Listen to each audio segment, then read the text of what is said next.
Right now, someone making $50,000 a year is about to make the exact same investing mistake as someone making $150,000 a year. Same mistake. Two completely different financial lives. And it's going to cost one of them a lot more than the other. Here's a number that should bother you. According to Federal Reserve survey data, nearly 40% of American adults couldn't cover a $400 emergency expense without borrowing money or selling something. And that number barely changes as income goes up. Plenty of people making six figures are one car repair away from a credit card balance they can't pay off. So here's the common belief. Most people think money advice is money advice. Pay off debt. Invest early. Save 20%. Buy index funds. Rinse and repeat, no matter what you make. That's wrong. And it's wrong in a specific, measurable way. The truth is your income level doesn't just change how much money you have. It changes which mistakes are even possible to make, which tools are available to you, and which moves actually move the needle. A 401k match strategy that's genius at $100,000 can be a mistake at $50,000. A tax move that saves someone at $150,000 thousands of dollars does nothing for someone making $50,000, because they're not even in that tax situation yet. Vanguard's own research on retirement behavior backs this up. Savings behavior and the right strategy shift meaningfully across income brackets, not just in dollar amounts but in what actually works. So in this video, we're breaking down the real financial strategy for three income levels: $50,000, $100,000, and $150,000 plus, what changes, what doesn't, and the exact moves you should be making at your level right now. Stick around, because the $50,000 section is going to surprise people who think they're too broke to build wealth yet. You're not. You're just using the wrong playbook. Let's start where most people actually are. Point 1. The debt order nobody explains right. Let's set the scene. You're making $50,000 a year. After taxes, that's roughly $3,300 to $3,600 a month depending on your state. And if you're like most people at this income level, you've got at least one of three things sitting on your shoulders: student loans, a credit card balance, or a car payment. Here's the common belief: pay off all your debt before you invest a single dollar. That sounds responsible. It sounds like the adult answer. And for one specific type of debt, it's completely wrong. Here's the head fake. You'd think debt is debt, and getting rid of all of it fast is always the smart move. Statistically, that's not true.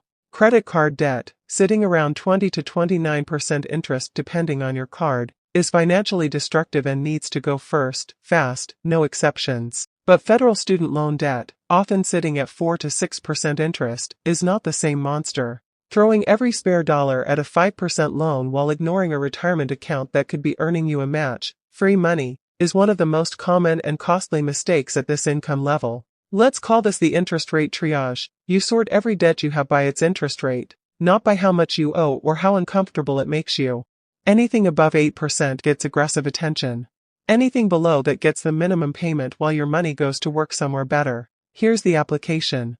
If your job offers any kind of employer 401k match, even 3%, that match is an instant, guaranteed return that no debt payoff can compete with.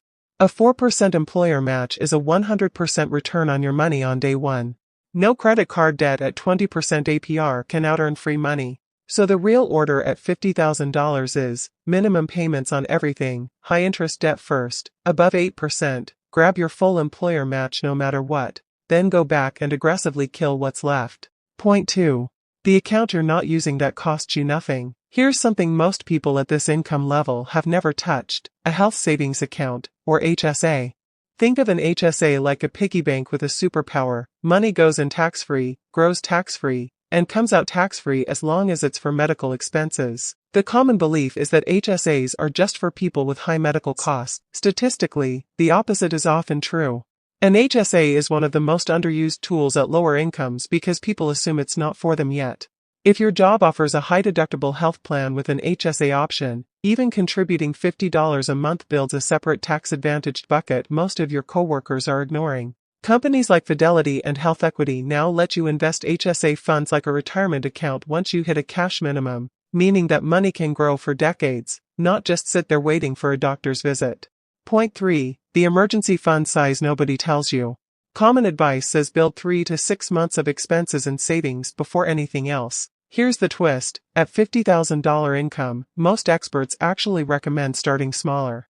A $1,000 to $2,000 starter emergency fund, kept somewhere boring like an Ally or Marcus high-yield savings account, is enough to stop most people from reaching for a credit card the moment something breaks. Full 3 to 6 month funds come later, after high-interest debt is handled. Building the full fund first, before killing 25% APR debt, actually costs you money. You're paying interest on debt while your safety money earns 4%. Point 4. The habit that matters more than the app. At $50,000, the biggest lever isn't a fancy investment strategy, it's tracking where the money goes. Not a 40-category budget spreadsheet. Something simple, every dollar gets a job. Apps like Inab or even a free tool like Copilot can show you, in real numbers, that the $12 subscription you forgot about and the $6 coffee run 3 times a week adds up to real investable money. And that's where the real leverage begins, because once you free up even $150 to $200 a month, you're not just saving. You're building the exact same investing engine that someone at $100,000 uses. The dollar amount is smaller. The strategy is identical. And that's exactly where things start to look different once your income crosses into 6 figures. Now here's where it gets interesting.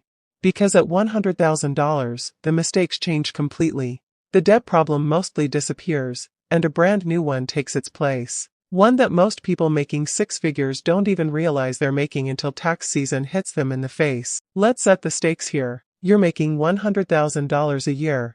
On paper, that sounds like made-it money. But here's a stat that surprises people.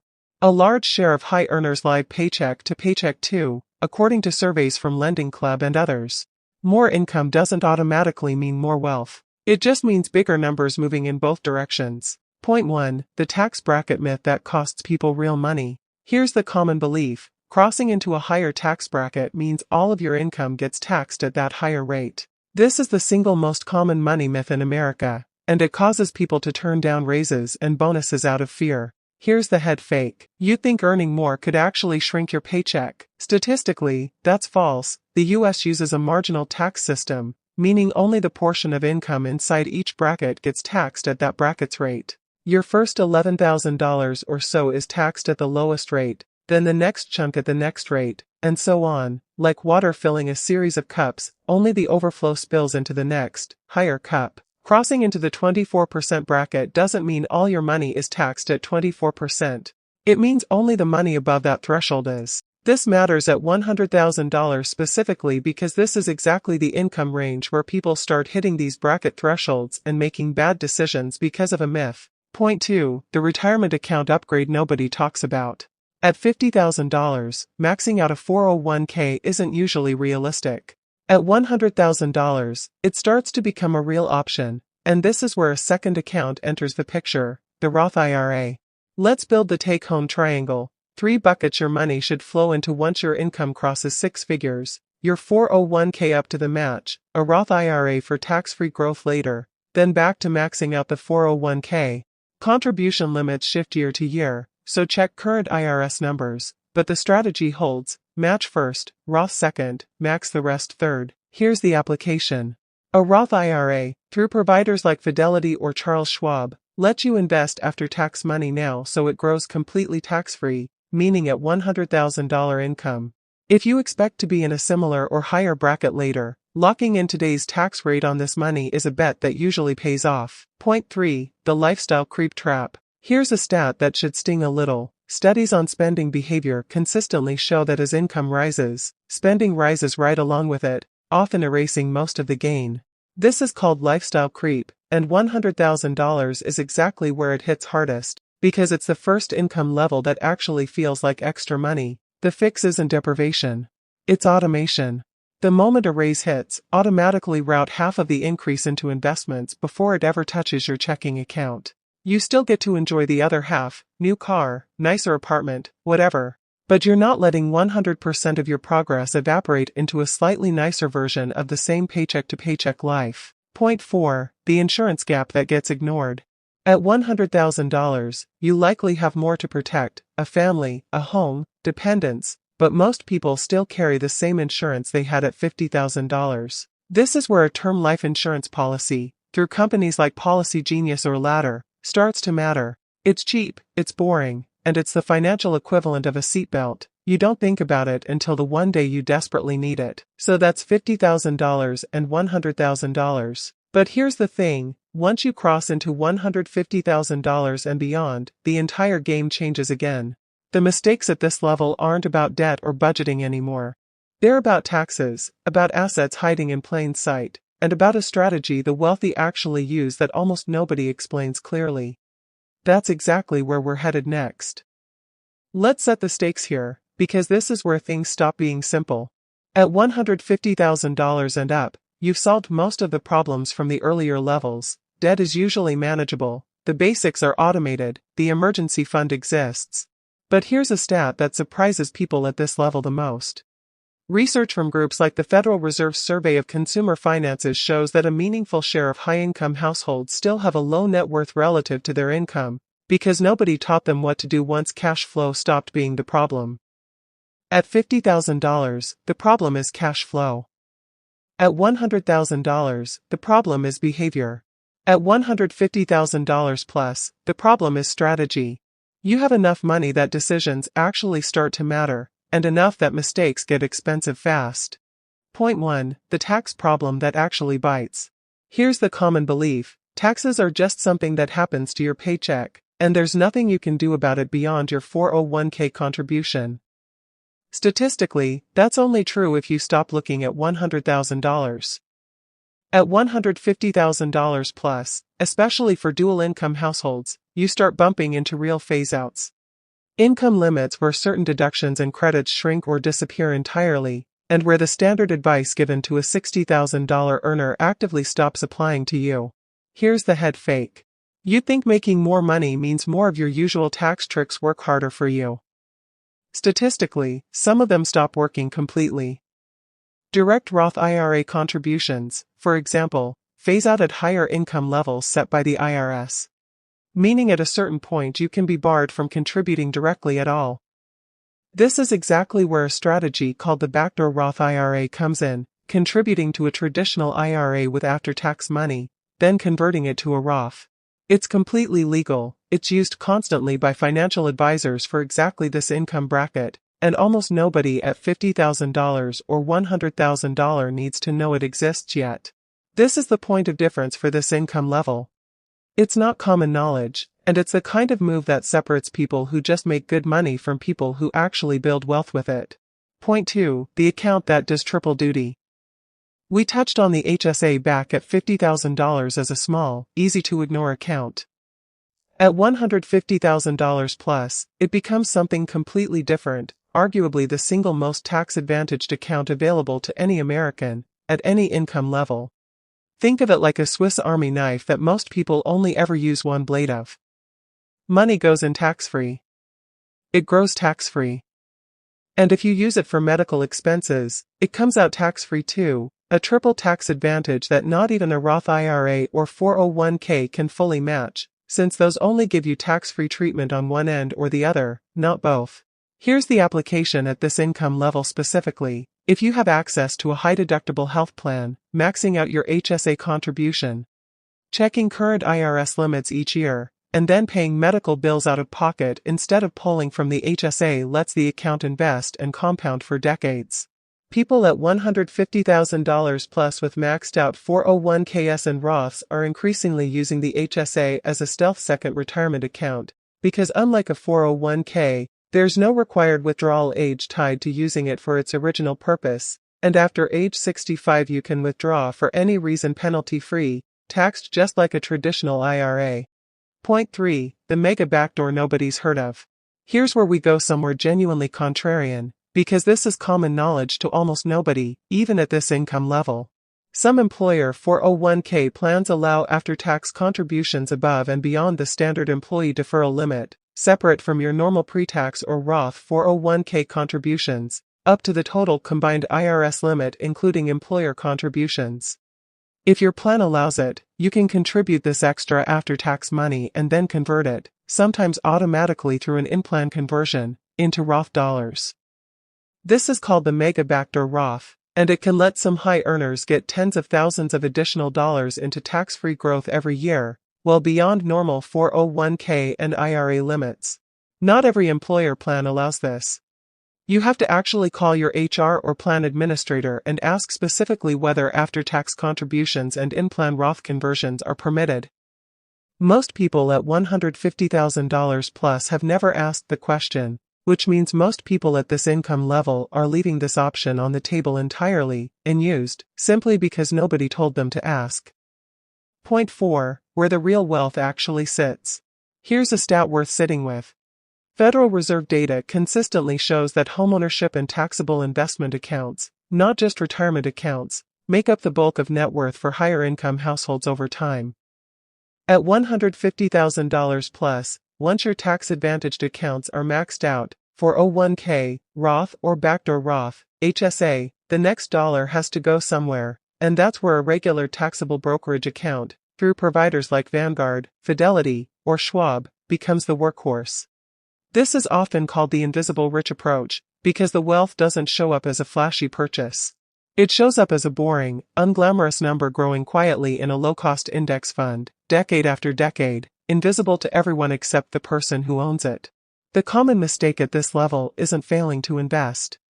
It's investing only in tax-advantaged accounts, hitting the contribution limits, and then letting extra cash just sit in a checking account earning nothing, because nobody explained that the taxable account is simply the next bucket in line, not some advanced move reserved for the ultra-wealthy.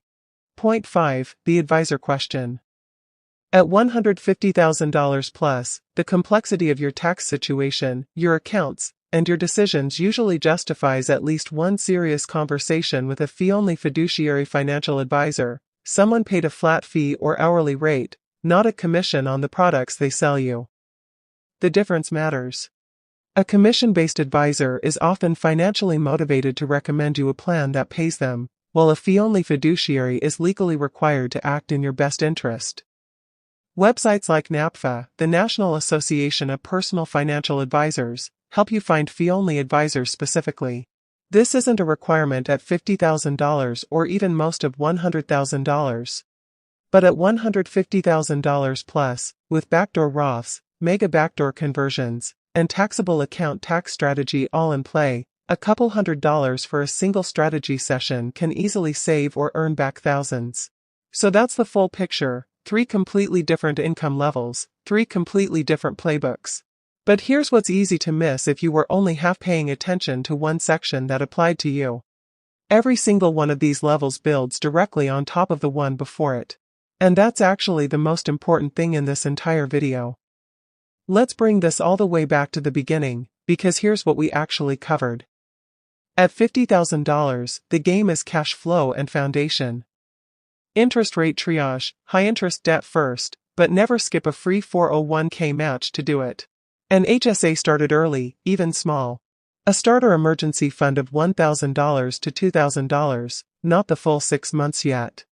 And tracking every dollar so you know what's actually available to invest, even if that number feels small right now. At $100,000, the game shifts to behavior and structure. Understanding that a tax bracket only taxes the money inside it, not your whole income. The take-home triangle, 401k match, then Roth IRA, then back to maxing the 401k. Catching lifestyle creep before it eats your raises. And finally getting term life insurance in place now that you likely have more to protect. At $150,000 plus, the game becomes strategy and optimization. The backdoor Roth IRA when direct contributions phase out. The HSA as a stealth triple tax-advantaged account, not just a medical fund.